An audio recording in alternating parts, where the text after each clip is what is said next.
engkau keluarkan bila. Ya, alhamdulillah kita sudah kasih tumpangan semalam di rumah Pak Idam. Suasana rumahnya seperti ini. Terus Mas, ini lebih dari cukup kita bisa bermalam karena kampung Lebak Siuh nanti adanya di sana, balik bukit. ya, di balik bukit itu. Jadi kita bersementara.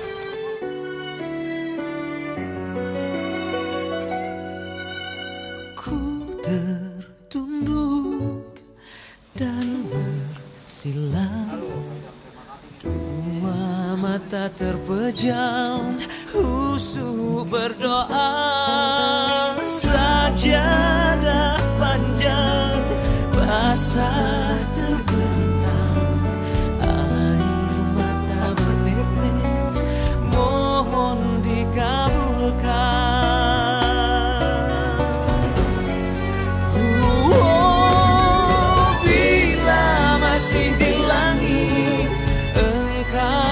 Para pekurban dan jamaah salim serta para pemirsa sekalian, pagi ini kami berada di daerah Cipatat, di mana kami bermalam di tempat ini. Untuk selanjutnya kami akan melanjutkan perjalanan menuju ke Kampung Lebak Siuh.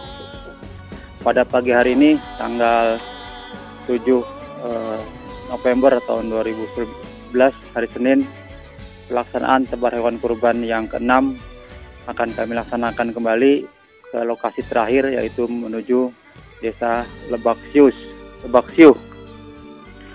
Kami ucapkan terima kasih atas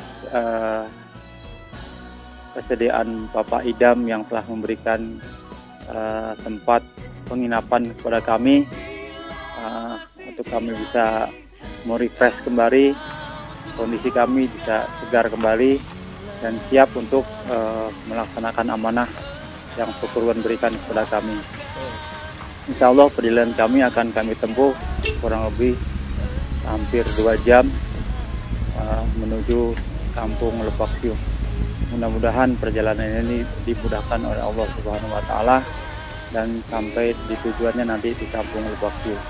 Demikian kami laporkan dari Kampung Lebak Siuh. Mari ikut terus perjalanan kami menuju Kampung Lebak Siuh. Terima kasih.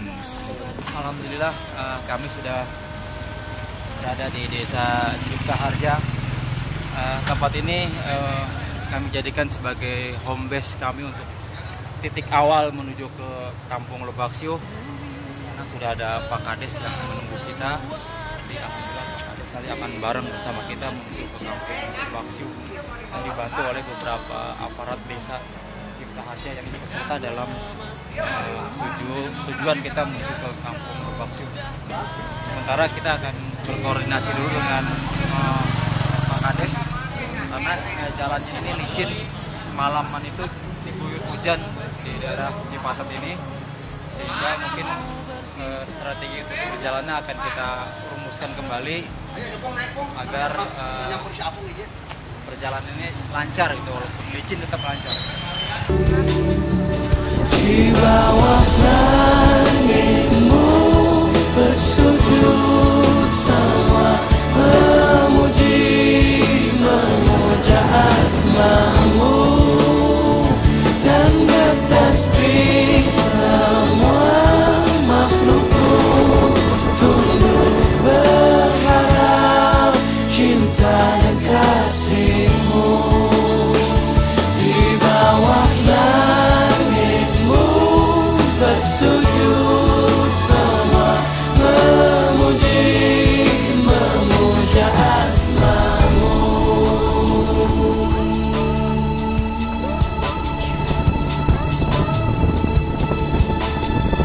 dan bertasbih semua makhlukmu, tunduk berharap cinta dan Para pekurban dan jamaah sekalian yang dirahmati Allah Subhanahu wa Ta'ala, Anda berpikir di belakang saya ini adalah puncak, tetapi itu salah. Kami berada di kawasan pembangkit tenaga listrik Saguling. Subhanallah, maksudnya Allah, kemarin kita berada di bawah sana dan sekarang sudah ada di atas. Kami masih belum berhasil menembus Kampung Lebak Siuh, padahal kami tempuh perjalanan sudah hampir 1 jam perjalanan, tapi masih belum sampai. Dan kami pada saat ini akan melanjutkan perjalanan kembali melalui jalur yang kedua, karena ini menurut Pak Kades ini lebih mudah kita tempuh, tapi tetap dengan berjalan kaki seperti itu. Mari ikut terus perjalanan kami menuju Kampung Lebak Siuh. Terima kasih. Di bawah langitmu bersujud semua,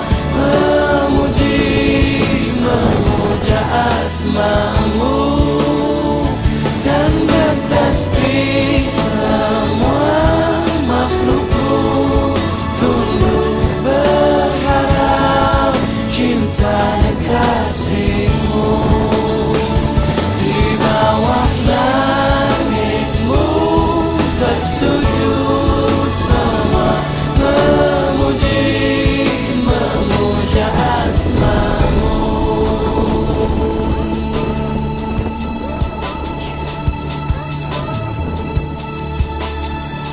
Dan bertasbih semua makhlukmu, tunduk berharap. Para pekurban dan jamaah sekalian, ini adalah batas akhir dari perjalanan kita yang bisa ditempuh dengan kendaraan mobil. Jadi kita harus menembus hutan belantara itu untuk kita lanjutkan dengan berjalan kaki. Ini saya informasikan bahwa ini adalah batas dari akhir daripada Desa Saguling, ya. Desa Saguling ini batas akhir dari wilayah lain. Jadi nanti kita akan melanjutkan perjalanan, kita tempuh dengan berjalan kaki. Jadi ini memang jalur kedua yang kita pilih, karena jalur pertama kita harus melewati dari sana, itu jalur pertama. Coba Mas Yorio sini. Nah ini jalur pertama yang dulu kita lewati dari sebelah sana, dari ujung sana. Nah sekarang kita berputar melalui jalur yang kedua lewat sini. Tetapi jalur 1 dan jalur kedua ini sama juga, akhirnya kita tempuh dengan berjalan kaki juga. Tetapi menurut kepala desa, kalau kita tempuh dengan berjalan kaki dari jalur yang kedua ini, itu lebih sedikit jarak tempuhnya, kira-kira 2 kilo kita berjalan kaki. Nah baik pemirsa dan para jamaah sekalian, kita lihat ini kita dibantu oleh beberapa aparat desa yang sudah dari pagi kita membantu kita membawa perbekalan menuju ke Kampung Lebak Siuh. Saya sangat salut dan merasa apresiasi kepada Bapak Kades. Pak Kades ini langsung turun langsung mengantar kita. Pak Kades gimana nih tanggapannya nih? Tanggapannya saya salut juga, salut dengan semangatnya dari tim ya. Yayasan itu saya terima kasih dengan antusiasnya, semangatnya. Saya harus mencari gimana, mudah-mudahan dari awal sampai akhir itu mendapatkan keselamatan ya. Terima kasih Pak Kades ya. Sekarang kita berjalan kaki Pak Kades ya. Berjalan kaki dengan Coba bayangkan pemirsa. 2 kilo kurang lebih dari sini 2 kilo. Pak Kades langsung yang turun tangan untuk kita harus salut dengan Pak Kades. Bukan suatu kewajiban saya, harus terjun dengan masyarakat. Pak Kades, selanjutnya.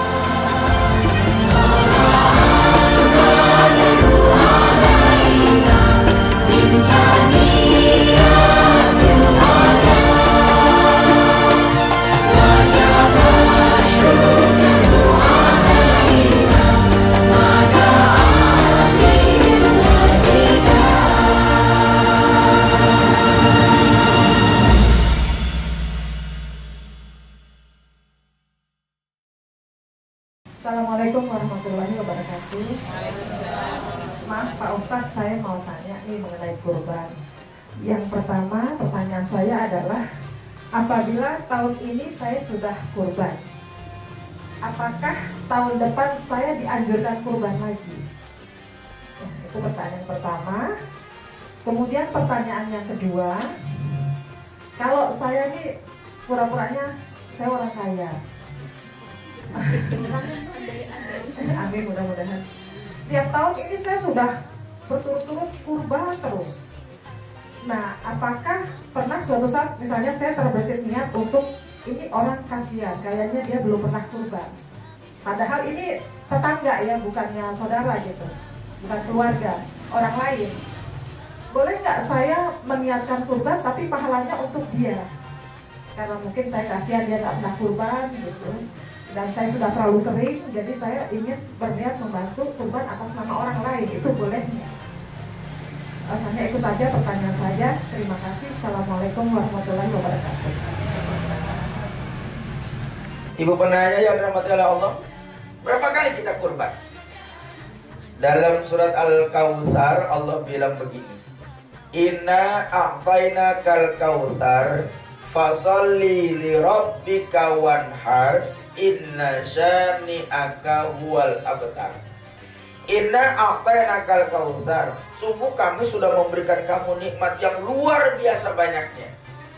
Maka dengan nikmat yang kamu rasakan itu, fasolli, sholatlah kamu, wanhar, sembelilah hewan kurban. Jadi kalau begitu, orang melaksanakan sholat dan melaksanakan kurban itu ukurannya adalah dia merasa nikmat. Sehingga kalau orang bertanya, berapa lama saya harus melaksanakan sholat? Selama kamu merasa Allah tetap memberikan nikmat, jangan pernah berhenti melaksanakan sholat. Karena sholat adalah manifestasi rasa syukur atas nikmat Allah. Kalau ada orang bertanya, berapa kali saya harus kurban? Maka selama kita merasakan nikmat Allah tidak pernah terhenti, selama itu pula dia berkurban. Karena ukuran kurban adalah kenikmatan atau bersyukur atas anugerah Allah. Sehingga tahun ini saya dapat nikmat, tahun depan masih nikmat, lusa masih nikmat, terus masih nikmat. Selama hidup saya masih nikmat, selama itu pula dia berkurban, berkurban, dan berkurban. Selama itu pula dia sholat.